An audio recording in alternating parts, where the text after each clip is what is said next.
Hello friends, आपका स्वागत है हमारे चैनल एवरी रिन्यू में। दोस्तों, आरआरसी लेवल 1 वाले छात्रों के लिए अभी अभी एक बड़ी अपडेट आई है। देखिए फ्रेंड्स, ग्रुप डी की ज्वाइनिंग लेटर अभी आनी शुरू हो चुकी है और सबसे पहले इस आरआरसी जोन ने ऑफर ऑफ अपॉइंटमेंट की मंजूरी यहां पे दे दी है कार्मिक विभाग ने। फ्रेंड्स, आइए पूरी अपडेट देखते हैं। ज्वाइनिंग का डेट भी यहां पे आ चुका है कि आखिर कब तक छात्र को ज्वाइन करने हैं। पैनल लिस्ट भी यहां से आ चुके हैं। तो आइए पूरी अपडेट देखते हैं और बात करेंगे कि कौन कौन से डॉक्यूमेंट यहां पे छात्र को लगने वाले हैं ज्वाइनिंग के समय। तो वीडियो शुरू करते हैं। इससे पहले जो लोग चैनल पर नए हैं वो जल्द से जल्द चैनल को सब्सक्राइब करके बेल बटन जरूर दबा दीजिएगा रेलवे भर्ती की पल पल की अपडेट के लिए। देखिए फ्रेंड्स, ये रही यहाँ पे joining letter offer of appointment जो कि यहाँ पे कार्मिक विभाग पर्सनल डिपार्टमेंट यहाँ पे रायपुर डिवीजन के तरफ से पब्लिश किया गया है। RRC south east central railway Bilaspur zone वाले छात्रों के लिए, जो कि यहाँ पे इनके पैनल आ चुका है। दोस्तों, नॉर्मल छात्र का भी पैनल यहाँ पे आ चुका है और इसके बाद सीसीए, पीडब्ल्यूबीडी और एक सर्विसमैन, ये सभी हॉरिजॉन्टल रिजर्वेशन वालों का भी पैनल आ चुके हैं। तो यहाँ पे ऑफर ऑफ अपॉइंटमेंट का जो कॉमन ऑफर ऑफ अपॉइंटमेंट आता है उसका यहाँ पे अप्रूवल मिल चुका है फ्रेंड्स। और इसी के टर्म में आपके ज्वाइनिंग लेटर आएंगे आपके एड्रेस पे या फिर ईमेल के थ्रू आपको बताए जाएंगे ज्वाइनिंग के लिए। देखिए 18/3/2023 के डेट में यहाँ पे अपडेट दिया गया है। टू डियर कैंडिडेट ऐसे करके जिनका जिनका सिलेक्शन हुआ है, पैनल में नाम आया है, उनका यहाँ पे नाम आ जाएगा। डियर कैंडिडेट की जगह पे यहाँ पे इनके नाम आएंगे। आगे देखिए विषय में 7 सीपीसी लेवल 1 पे मैट्रिक्स के अकॉर्डिंग ट्रैक मेंटेनर ग्रेड 4 के रूप में नियुक्ति का अस्थायी अनंतिम प्रस्ताव। यानी ये जो ट्रैक मेंटेनर ग्रेड 4 वाले कैंडिडेट होंगे, जिनको ट्रैक मेंटेनर वाली पोस्ट मिली होगी, उनको इसी फॉर्मेट में आपके ज्वाइनिंग लेटर देखने को मिलेंगे, जिसमें इंग्लिश और हिंदी में ऐसे करके मेंशन है चेयरमैन आरआरसी, इस तरह से करके दिया गया है। आगे देखिए, मैं आपको अस्थायी रोजगार देने के लिए तैयार हूं, विवरण निम्नलिखित है। तो सबसे पहले अस्थायी होती है क्योंकि बाद में आपके एंटीसीडेंट्स का वेरिफिकेशन होता है, अटेस्टेशन फॉर्म जो डालते हो उसके बेसिस पे पुलिस वेरिफिकेशन होती है। सब कुछ सही पा जाते हैं तो कंटिन्यूअस आपका जॉब लगता है। कुछ गड़बड़ी पाई जाती है आपके डॉक्यूमेंट में तो बाद में आपकी जॉब भी जा सकती है। तो पोस्ट के बारे में बात करें तो ट्रैक मेंटेनर ग्रेड 4 7वीं सीपीसी लेवल 7 सीपीसी, इस तरह से डिपार्टमेंट इंजीनियरिंग के अंतर्गत यहाँ पे वही सारी चीजें हैं जो कि हिंदी में और इंग्लिश में यहाँ पे मेंशन है। It must be clearly understood that this is temporary appointment is terminable at any time on 30 days notice either side except that no such notice is required for the termination of your service. यानी यहाँ पे temporary ही अभी joining दिए जाएंगे क्योंकि यहाँ पे attestation form और बाकी सारे जो डॉक्यूमेंट आप लोग दिए हो उसको फिर से अच्छे से वेरीफाई ये लोग करते हैं। सब कुछ सही बात जाता है तो कंटिन्यूअस जॉब मिलती है। तो बस ये ऐसे लिख देते हैं, यहाँ पे कोई डरने वाली बात ऐसा है नहीं। आगे देखिए, आप ऐसी अस्थायी सेवा के दौरान समय समय पर लागू नियम के तहत अस्थायी रोजगार के लिए किसी पेंशन या किसी अन्य भत्ते के लिए पात्र नहीं होंगे। इस तरह से यहाँ पे करके मेंशन किया गया है। इससे भी कोई ज्यादा मतलब नहीं है। नियुक्ति के इस प्रस्ताव के अंत में बताए गए फॉर्म को आपको निष्ठा का शपथ लेना होता है, जो ओथ ऑफ एलिजेंस होता है, जो कि आपको लेने होते हैं ज्वाइनिंग के समय ही। नीचे एक ऑप्शन रहते हैं, वहां पे आपको साइन करके देना होता है। इसके देखिए यहाँ पे आगे बताए गए हैं, आपको अपनी नियुक्ति पर लागू सभी नियमों और विनियमों की पुष्टि करनी होगी। ये तो ऐसे हैं, आपको दक्षिण पूर्व मध्य रेलवे के किसी भी स्टेशन पर अनंतिम नियुक्ति को प्रस्ताव को स्वीकार करने के लिए तैयार रहना होगा। यानी किसी भी स्टेशन पे आपको यहाँ पे जॉब पे रखा जा सकता है, कोई भी रेलवे स्टेशन आपको मिल सकता है, इसके लिए आपको रेडी रहना है। इसके बाद देखिए आगे बोले गए हैं, you will be required to produce 10 photo, जो आपका फोटो होना चाहिए वो पासपोर्ट साइज फोटोग्राफ मांगे गए हैं, 10 कम से कम लेके जाना होगा। इसके बाद देखा जाए तो ये जो फोटो आपका होना चाहिए, colour photograph and character certificate in the form enclosed from 2 gazetted officer duly attested by stipendiary magistrate. यानी जो कैरेक्टर सर्टिफिकेट आएगा वो 2 तरह का कैरेक्टर सर्टिफिकेट, 2 प्रोफार्मा ये लोग देंगे ज्वाइनिंग लेटर के साथ साथ, जिसमें एक गजेटेड ऑफिसर से आपको साइन करवाना है और दूसरा यहाँ पे भी एक दूसरे गजेटेड ऑफिसर से साइन कराना है। दोनों अलग अलग गजेटेड ऑफिसर होना चाहिए और ये अटेस्टेड होना चाहिए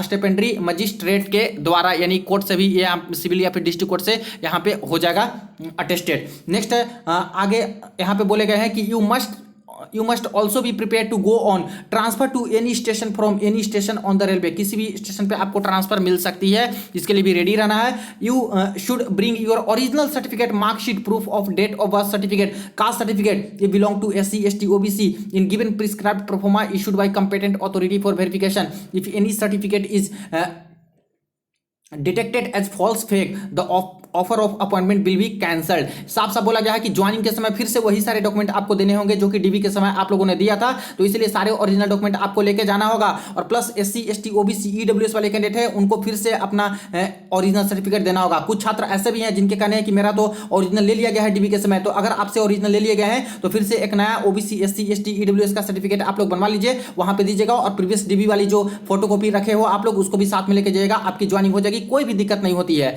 तो इसलिए नया बनवा लीजिए अगर वहां पे ले लिया गया है तो, और कोई फॉल्स इंफॉर्मेशन देते हो तो ऐसे केस में आपकी ज्वाइनिंग रद्द भी हो सकती है। आगे देखिए यहाँ पे बताया गया है किसी भी पद पर नियुक्ति प्रत्येक व्यक्ति, यानी कि इस तरह से इसका कोई जरूरत नहीं होता फ्रेंड्स, ऐसे ही ये लोग लिख देते हैं। आगे देखिए अनुसूचित जाति अनुसूचित जनजाति के उम्मीदवार के मामले में नियुक्ति अनंतिम, इस तरह से उनके जो डिटेल्स हैं उनको अच्छे से चेक किए जाएंगे। जो एससी और एसटी खास करके होते हैं उनका पूरा डिटेल अच्छे से चेक किया जाता है, और जो ओबीसी वाले होते हैं उनका भी नॉन क्रीमिलियर का है वो सब कुछ सही से चेक किया जाता है बाद में भी, ज्वाइनिंग के बाद में भी। और अगर दावा झूठा पाया जाता है, गलत पाया जाता है तो ऐसे केस में आपके ज्वाइनिंग लेटर कैंसिल होते हैं, आपको जॉब से निकाला जाता है।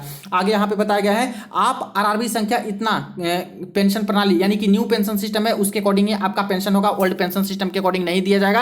अटेस्टेशन फॉर्म के बारे में बात करें, you must to xerox copy of attestation form page number 1 to 4 and submit in original. तो ज्वाइनिंग लेटर आपके आएंगे वहां पे अटेस्टेशन फॉर्म भी भेजा जाएगा, और 1 से 4 तक का जो पेज होता है अटेस्टेशन फॉर्म वाला वो आपको 2-2 सेट निकाल लेना है और उसको फिलअप करना है, और इसमें जो डिटेल डालिएगा अटेस्टेशन फॉर्म में उसी के बेसिस पे पुलिस वेरिफिकेशन आपका होता है, तो सही सही डिटेल डालने होते हैं। आगे यहाँ पे देखिए साफ साफ पॉइंट नंबर 13 में बता दिया गया है यदि आप इन शर्तों पर अस्थायी नियुक्ति लेने के इरादा रखते हैं तो कृपया नियुक्ति की अपनी स्वीकृति का संकेत दें। आपको वरिष्ठ मंडल कार्मिक अधिकारी दक्षिण पूर्व मध्य रेलवे रायपुर मंडल के भर्ती प्रकोष्ठ को विधिवत भरे हुए संलग्न प्रोफार्मा के साथ 17/4/2023 साफ साफ डेट बता दिया गया फ्रेंड्स कि 17 अप्रैल तक या उससे पहले कार्य दिवस पर सुबह 10 बजे तक रिपोर्ट करें। ऐसे न करने पर नियुक्ति का यह प्रस्ताव रद्द कर दिया जाएगा। यानी फ्रेंड्स ज्वाइनिंग का जो समय दे दिया गया है यहाँ पे जिनको भी रायपुर डिवीजन अलॉट होगा और ट्रैक मेंटेनर वाले पोस्ट पे होंगे 17/4/2023 तक लास्ट डेट रखा गया ज्वाइनिंग का। इससे पहले कभी भी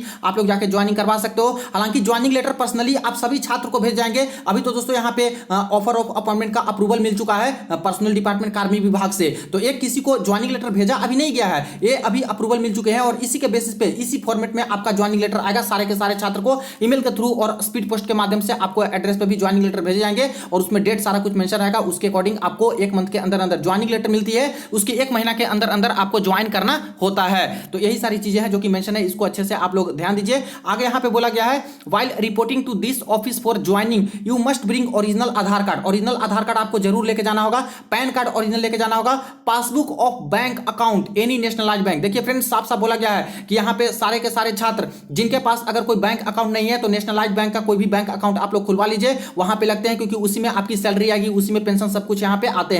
तो कोई भी बैंक नेशनलाइज होना चाहिए, पीएनबी पंजाब नेशनल बैंक है तब भी ठीक है, स्टेट बैंक ऑफ इंडिया है तब भी ठीक है, और कोई दूसरा बैंक है तब भी ठीक है, लेकिन खास करके ज्यादातर जो होते हैं एसबीआई का ही अकाउंट लेके जाते हैं अपना, वहां पे भी ऐसे इमरजेंसी में खुल जाता है, लेकिन अपने एड्रेस का अपने घर का ही कोई बैंक में अकाउंट खुलवा लीजिएगा और उसका पूरा डिटेल पासबुक लेके जाइएगा, वहां पे डिटेल मांगा जाता है।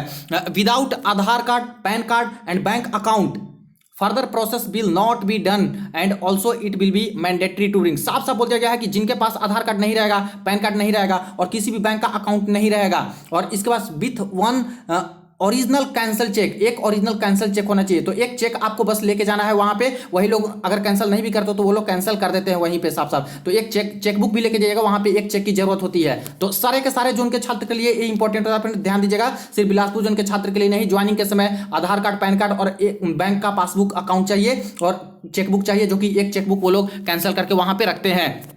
तो ये चीज़ें ले जानी है, अगर नहीं रहती है तो ज्वाइनिंग का आगे का प्रोसेस आपका नहीं बढ़ेगा।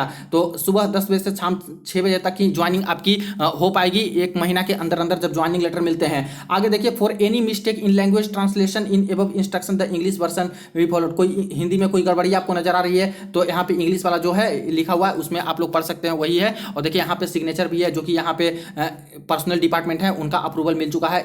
इसी के प्रोफार्मा में आपको बिलासपुर वाले छात्र के ज्वाइनिंग लेटर अब मिलने शुरू हो जाएंगे और जल्द से जल्द मिलेंगे, क्योंकि 17 तारीख तक बोला गया है कि ज्वाइनिंग होना है, तो इसलिए जल्द से जल्द कुछ दिनों के अंदर ही ज्वाइनिंग अब आने शुरू हो जाएंगे। यहाँ पे आपका जो ज्वाइनिंग आएगा तो इसमें आपको डिटेल्स भरने वाले हैं, अब भरना होगा। मैं आत्मजन इस तरह से करके आपको मैं शपथ लेता हूँ कि इस तरह से ये ओथ ऑफ एलिजियंस है कि मैं रेलवे में ज्वाइन कर रहा हूँ, बिल्कुल सही तरीके से अपना ड्यूटी करूंगा। इस तरह से बाकी सारी चीज़ें इस तरह से इंग्लिश में भी लिख सकते हो। इसके बाद उम्मीदवार का हस्ताक्षर यहाँ पे होता है और बाकी सारे डॉक्यूमेंट भी सबमिट आपको दिए जाएंगे। जैसे कि हालांकि यहाँ पे तो इतना ही डॉक्यूमेंट है, लेकिन इसके साथ साथ कम से कम 4 से 5 एक्स्ट्रा, जैसे अटेस्टेशन फॉर्म वाली डॉक्यूमेंट आपकी आएंगी। इसके बाद आपका जो दोस्तों इंडेमनिटी बॉन्ड होता है, इंडेमनिटी बॉन्ड वाली आपकी यहाँ पे फॉर्म दिए जाएंगे, इसको भी भरना होता है, बनाना होता है आपका डीड ऑफ इंडेमनिटी। इसके बाद आपका आता है दोस्तों कैरेक्टर सर्टिफिकेट वाला प्रोफोमा, तो उसको भी आपको भर के देना होता है, बना के 2 गजेटेड ऑफिसर से सिग्नेचर करा के। इसके बाद एनपीएस वाला जो फॉर्म आता है उसको भी भर के, प्राण फॉर्म जिसको बोलते हैं, वो या तो घर से भी भर के जा सकते हो या तो वहीं पे आप लोग ज्वाइनिंग ऑफिसर आते हैं उनके सामने भी भर के आप लोग सबमिट कर सकते हो। तो सब ज्वाइनिंग लेटर के साथ साथ आएंगे ये डॉक्यूमेंट जिसको बनवाना आपको होगा, और आगे हम लोग डिस्कस करने वाले हैं। यहाँ पे देखा जाए तो नेम ऑफ बैंक, तो कौन सा बैंक में आपका खाता है वो डिटेल डालना होगा, बैंक अकाउंट नंबर क्या है, बैंक का MICR कोड होता है वो क्या है, IFC कोड जो होता है बैंक का वो क्या है, पैन नंबर आपका क्या है, इसके बाद आधार नंबर क्या है, ईमेल ID क्या है, मोबाइल नंबर क्या है, ये सारा कुछ डिटेल डाल के इसी ज्वाइनिंग लेटर को ऐसे करके आपको लेके जाने हैं जो ज्वाइनिंग लेटर आपको मिलने वाले हैं। तो फाइनली इस जोन से भी ज्वाइनिंग लेटर का प्रोसेस शुरू हो चुका है, जो कि इस तरह से प्रोफोमा आ चुका है, और इसके बेसिस पे ज्वाइनिंग मिलेंगे, और जल्द से जल्द ही आपके ज्वाइनिंग आने वाले हैं दोस्तों south east central railway Bilaspur zone वाले छात्र का। और कई जोन का अभी देखिए पैनल लिस्ट अब जल्द से जल्द ही आएगा नेक्स्ट वीक में दोस्तों, मैक्सिमम जोन का यहाँ पे पैनल लिस्ट जारी करवाया जाएगा, और उसके बेसिस पे जल्द से जल्द ज्वाइनिंग लेटर आएंगे, उसके बेसिस पे आपको ज्वाइनिंग करना होगा। तो ये रेफरेंस अपडेट वीडियो को जैसा जरूर आप लोग शेयर कर दीजिएगा, कोई क्वेरी हो कमेंट सेक्शन में पूछ सकते हो। चलिए मिलते हैं नेक्स्ट वीडियो में नेक्स्ट अपडेट में।